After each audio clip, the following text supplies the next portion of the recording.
മഴക്കാലമാണെന്ന് കരുതിയിട്ട് നമ്മൾ നമ്മുടെ സ്കിൻ കെയർ റൊട്ടീൻ ഒന്നും ഒരു മുടക്കവും വരുത്തേണ്ടതില്ല.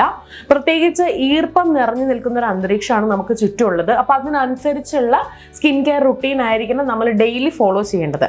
സോ ഈ ഒരു മഴക്കാലത്ത് നമ്മൾ ഫോളോ ചെയ്യേണ്ട സ്കിൻ കെയർ റൊട്ടീൻ ഏതാണെന്ന് നോക്കാം.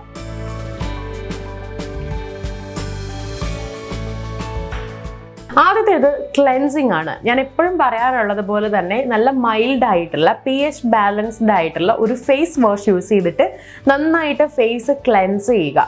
ഈ ക്ലെൻസ് ചെയ്യുമ്പോൾ നമ്മുടെ ചർമ്മത്തിൽ, പ്രത്യേകിച്ച് ഈ ഒരു വെതറിൽ എന്ന് പറഞ്ഞു കഴിഞ്ഞിട്ടുണ്ടെങ്കിൽ നമ്മുടെ ചർമ്മത്തിൽ എപ്പോഴും അമിതമായിട്ട് അഴുക്കും എണ്ണയും ഒക്കെ അടിഞ്ഞുകൂടി നമ്മുടെ ചർമ്മ സുഷിരങ്ങളൊക്കെ അടഞ്ഞു പോകാം. ഈ ഒരു പ്രശ്നങ്ങളൊക്കെ മാറ്റാനാണ് നമ്മൾ ദിവസവും 2 times എങ്കിലും നന്നായിട്ട് ക്ലെൻസ് ചെയ്യണം എന്ന് പറയുന്നത്. ഇനി ഒരു രണ്ടാമത്തെ സ്റ്റെപ്പിൽ വരുന്നത് ഒരു ജെന്റിൽ ആയിട്ടുള്ള എക്സ്ഫോളിയേറ്റർ അഥവാ സ്ക്രബ് യൂസ് ചെയ്യുക എന്നുള്ളതാണ്. നമുക്കറിയാം, സ്ക്രബ് നമ്മൾ ഡെയിലി യൂസ് ചെയ്യാൻ പാടില്ലാത്ത ഒരു കാര്യമാണ്. കാരണം നമ്മുടെ സ്കിന്നിനെ ഒരുപാട് അത് ബാധിച്ചേക്കാം. അതുകൊണ്ട് നമ്മൾ എപ്പോഴും ആഴ്ചയിൽ 2 തവണ, ഈ ഒരു വെതറിൽ പ്രത്യേകിച്ച് ആഴ്ചയിൽ ഒരു 2 തവണ മാത്രം നമ്മൾ സ്ക്രബ് യൂസ് ചെയ്യുക. ഇത് നമ്മുടെ ചർമ്മ സുഷിരങ്ങളിനകത്ത് അടിഞ്ഞു കൂടിയിട്ടുള്ള അഴുക്കും അമിത എണ്ണയും ഒക്കെ നീക്കം ചെയ്യാനായിട്ടും ഡെഡ് സെൽസ് റിമൂവ് ചെയ്യാനായിട്ടും സഹായിക്കുന്നുണ്ട്. ഇനി അടുത്തതെന്ന് പറഞ്ഞിട്ടുള്ളത് ഒരു ടോണർ യൂസ് ചെയ്യുക എന്നുള്ളതാണ്. ഈ ടോണറിന്റെ ഇമ്പോർട്ടൻസ് എന്താണെന്ന് വെച്ച് കഴിഞ്ഞിട്ടുണ്ടെങ്കിൽ, ടോണർ നമ്മൾ ക്ലെൻസ് ചെയ്തിട്ട് നമ്മുടെ ചർമ്മത്തിൽ ബാക്കി എന്തെങ്കിലും അഴുക്കൊക്കെ ഉണ്ടെങ്കിൽ അതൊക്കെ നീക്കം ചെയ്യാനും സഹായിക്കുന്നുണ്ട്. മാത്രമല്ല നമ്മുടെ ചർമ്മത്തിൽ നിന്ന് ടൈറ്റ് ആക്കാൻ സഹായിക്കുന്നുണ്ട്. അപ്പോൾ ഓരോരുത്തരുടെ സ്കിൻ കൺസേൺ അനുസരിച്ചിട്ടുള്ള ടോണറുകൾ യൂസ് ചെയ്യുക. ആൽക്കഹോൾ ഫ്രീ ആയിട്ടുള്ള ടോണർ വേണം യൂസ് ചെയ്യാനായിട്ട്. വാട്ടർ ബേസ്ഡ് ആയിട്ടുള്ള ടോണർ, ഗ്രീൻ ടീ ബേസ്ഡ് ആയിട്ടുള്ള ടോണറുകളൊക്കെ അവൈലബിൾ ആണ്.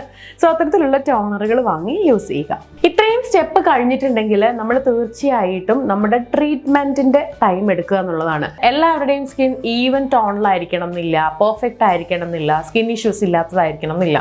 പലർക്കും പിഗ്മെന്റേഷൻ ഉണ്ടാകും, ഡൾനെസ് ഉണ്ടാകും, ആക്നെ ഉണ്ടാകും. സോ അത്തരം പ്രശ്നങ്ങളുള്ള ആളുകളൊക്കെ അത് പരിഹരിക്കാൻ ആവശ്യമായ ട്രീറ്റ്മെന്റ് ഒക്കെ നടത്തേണ്ടത് ഈ ഒരു സ്റ്റേജിലാണ്. അതായത് നമ്മുടെ ടോണറൊക്കെ യൂസ് ചെയ്ത് കഴിഞ്ഞിട്ടുള്ള സ്റ്റേജിലാണ്.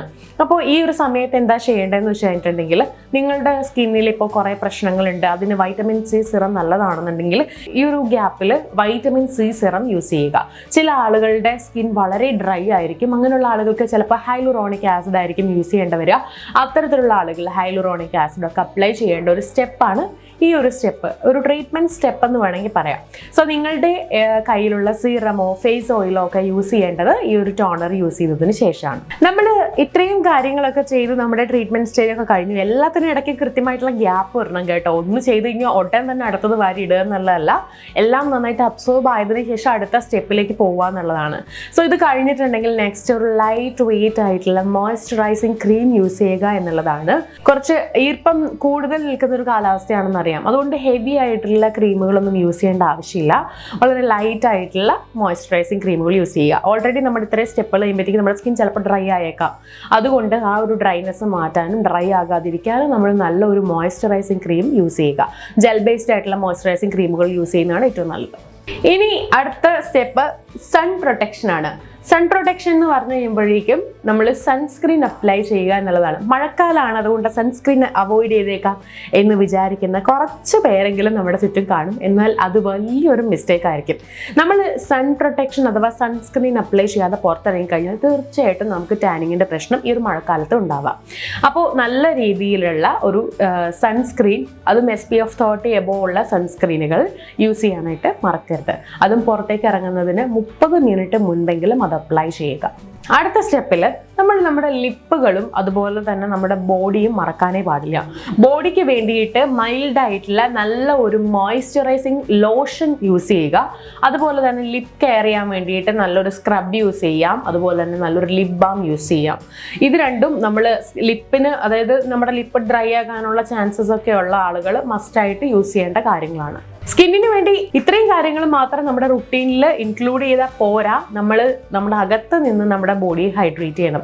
അതിനായിട്ട് നമ്മുടെ സ്കിൻ കെയർ റുട്ടീനിൽ ധാരാളം വെള്ളം കുടിക്കുന്ന ഒരു സ്റ്റെപ്പ് കൂടെ ഉൾപ്പെടുത്തേണ്ടത് അത്യാവശ്യം തന്നെയാണ്. നമ്മൾ ധാരാളം വെള്ളം കുടിക്കുക. ഒരു 3 ലിറ്റർ അല്ലെങ്കിൽ നിങ്ങളുടെ ശരീരത്തിന് ആവശ്യമായ വെള്ളം എത്രയാണോ അത്രയും ലിറ്റർ വെള്ളം ദിവസവും കുടിക്കുക. ഇത് നമ്മുടെ സ്കിൻ വളരെ ബ്യൂട്ടിഫുൾ ആക്കി വെക്കാനായിട്ട് സഹായിക്കുന്ന ഒരു കാര്യം കൂടിയാണ്. ഒരു കാര്യം എപ്പോഴും ഓർമ്മയിൽ വെക്കുക, നിങ്ങളുടെ സ്കിൻ സ്കിൻ കെയർ റുട്ടീൻ നിങ്ങൾക്ക് കസ്റ്റമൈസ് ചെയ്യാവുന്നതാണ്. അതായത് നിങ്ങളുടെ സ്കിൻ കൺസേൺ അനുസരിച്ച് ഓരോ സ്റ്റെപ്പുകൾ ആഡ് ചെയ്യുകയും അവോയ്ഡ് ചെയ്യുകയും ചെയ്യാവുന്നതാണ്. പക്ഷേ സൺസ്ക്രീനും മോയ്സ്ചറൈസിങ് ക്രീമും ക്ലെൻസിങ്ങും ഒരിക്കലും അവോയ്ഡ് ചെയ്യാതിരിക്കുക. അപ്പോൾ ഇത്രയും കാര്യങ്ങൾ നമ്മൾ ശ്രദ്ധിച്ച് കഴിഞ്ഞിട്ടുണ്ടെങ്കിൽ തന്നെ നമ്മുടെ സ്കിൻ വളരെ ബ്യൂട്ടിഫുൾ ആക്കി ഈ മഴക്കാലത്ത് നമുക്ക് കൊണ്ടുനടക്കാനായിട്ട് പറ്റും. ഈ ഒരു ബ്യൂട്ടി ടിപ്പ് നിങ്ങൾക്ക് ഇഷ്ടമായെന്നുണ്ടെങ്കിൽ നിങ്ങളുടെ ഫ്രണ്ട്സിന് വേണ്ടിയിട്ട് കൂടെ ഷെയർ ചെയ്യുക. സോ നെക്സ്റ്റ് വീഡിയോ ആയിട്ട് കാണുന്നവരെ ബൈ.